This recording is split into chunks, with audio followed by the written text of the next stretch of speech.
भरत शर्मा जी का भी टाटा से धनबाद से बड़ा रास्ता है।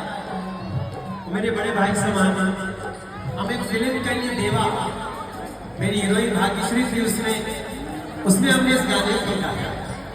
तो हर जोड़ के हो नहीं थे तुम बेजोड़ बाड़ हो, तो हर जोड़ के हो नहीं थे